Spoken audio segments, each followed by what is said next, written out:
This question is asking us to solve the polynomial inequality. Okay, and if you look here, this is a polynomial, 1, 2, 3 terms, and it is an inequality because of this symbol right here, less than or equal to. All right, it's not an equal sign, it's a less than or equal to, and those are our inequalities. Now, first step in solving a polynomial inequality is to get it equal to 0.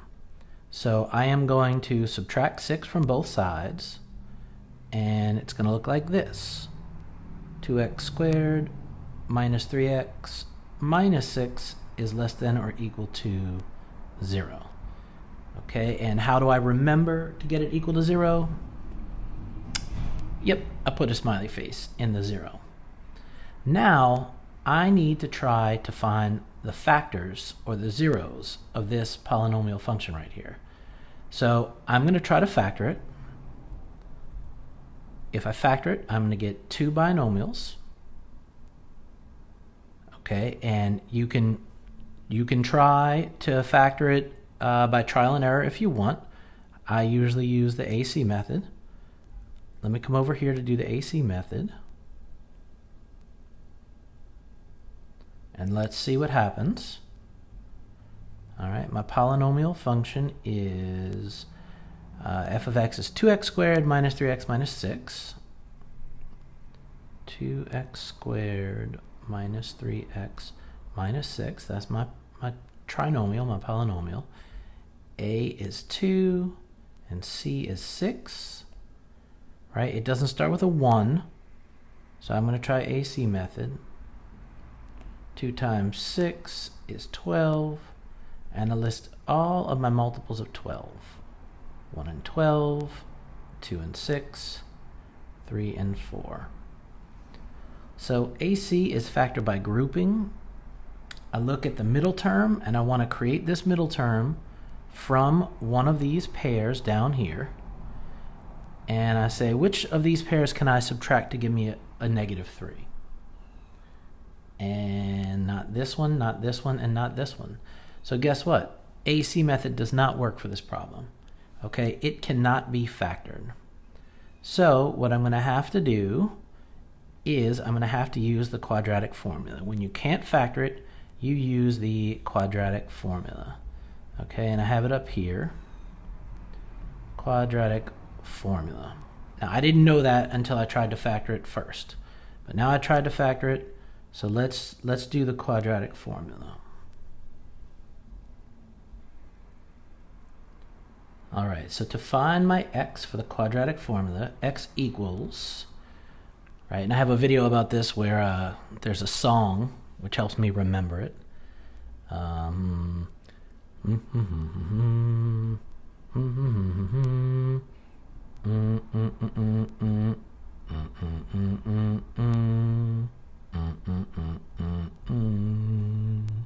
Okay, there's the quadratic formula. And I need to find my A, my B, and my C. I already have the A and the C labeled. So let me label my B. A is 2, B is negative 3, and C is negative 6. Plug in those numbers, and then I will find my 2 zeros. So x equals the opposite of B, which in this case is negative 3. I'll do that in black. Plus or minus the square root of B squared minus 4 times A times C all over 2 times A. Okay, so B was negative 3. I need to plug in a negative 3 here. I need to plug in my A right here, which is 2. And I need to plug in my C right here, which is negative 6. All over 2A. A is 2. Okay, so I'm plugging in a 2 right here. All right, get your calculator ready. Let's find out what this is. X equals the opposite of -3, that's a plus. So we have 3 plus or minus the square root of -3 squared is a positive 9. -3 times -3 minus 4 times 2 times -6. Okay, so that's going to be minus a negative. That is going to be a plus. 4 times 2 times 6. Can I do that in my brain? 8 times 6, 48. Yeah, I think that's right.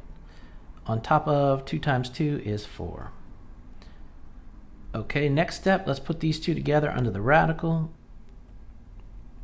X equals 3 plus or minus the square root of 57 over 4. Okay, now this is two answers. 3 plus square root of 57 over 4 and 3 minus square root of 57 over 4. I always look to see if I can reduce this radical, square root of 57. Do I know any perfect squares that go into there? Like 4, 9, 16, 25, 36, 49? No. 64? No. None of those go into there. So this is completely reduced. So what I have here is I have two numbers. My zeros are two numbers. 3 minus square root of 57 over 4 and 3 plus square root of 57 over 4. Okay, now these are actually numbers. If you want to know where they are on the number line, we can use a calculator for that.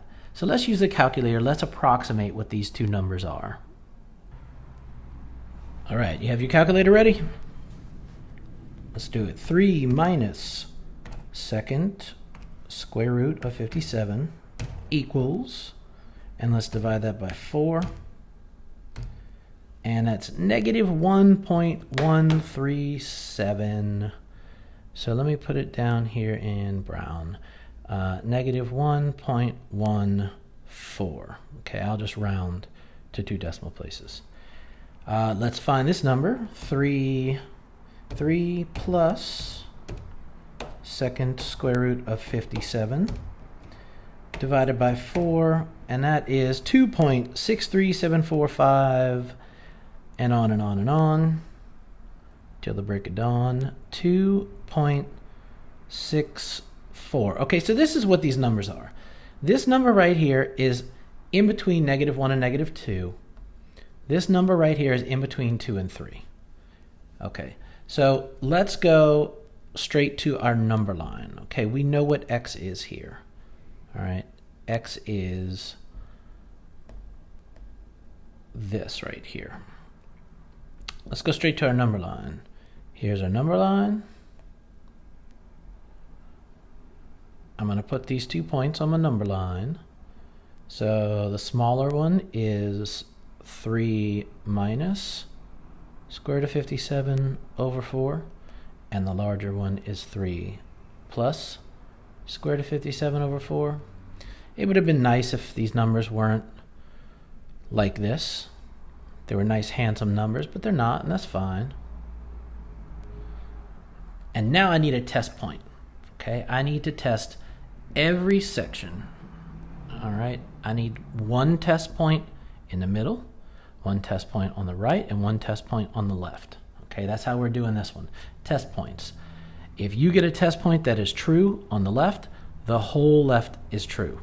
If you get a test point on the left that's false, the whole left is false. So let's find us some test points. To the left, I'll pick -5. In the middle, I'll pick 0, always a good number to test. And on the right, I'll pick +5. Okay, let's plug in these test points. Let's see what happens. All right, I made a little space here. I'm going to test one of my points here, one here, and one here. Okay, first test point, -5. I'm going to plug it in for every x. And this is going to give me, let me do some calculator work here.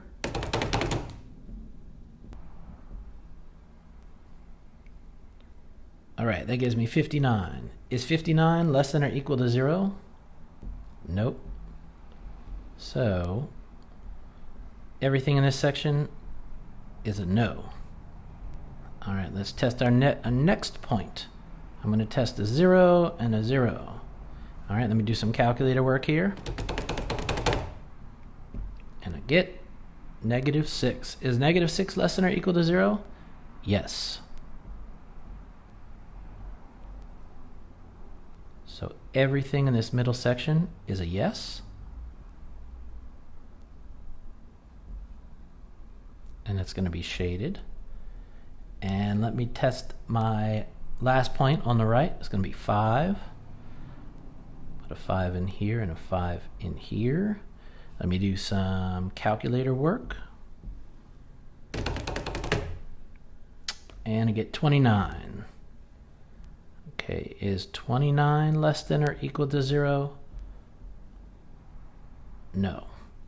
Okay, so everything in this interval is a no.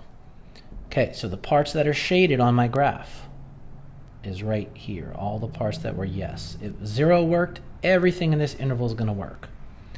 Now, what do I put here at these 2 points? Is it a parenthesis or a bracket? I look right here. If I have a line here less than or equal to, then this is going to be made of lines. 1, 2, 3, that's a bracket. 1, 2, 3, that's a bracket. So let me put it in blue. Bracket, bracket. Okay, so this is what my graph is going to look like. If I'm solving the polynomial inequality and I'm going to show them graphically on a number line, this is what I'm looking for. Okay, most likely will be multiple choice. Now, let's tell them what this is in interval notation. So let me make a little space here. All right, so to find interval notation, I really just look right above. I look at this interval right here, and I say, where does it start? At the left. And it starts at 3 minus square root of 57 over 4. And it's shaded all the way until, where does it end? And it ends at 3 plus square root of 57 over 4. And then, of course, I'm going to cap it off with brackets, just like I had in the graph above. So this is my interval notation. A lot of previous math happening here, huh?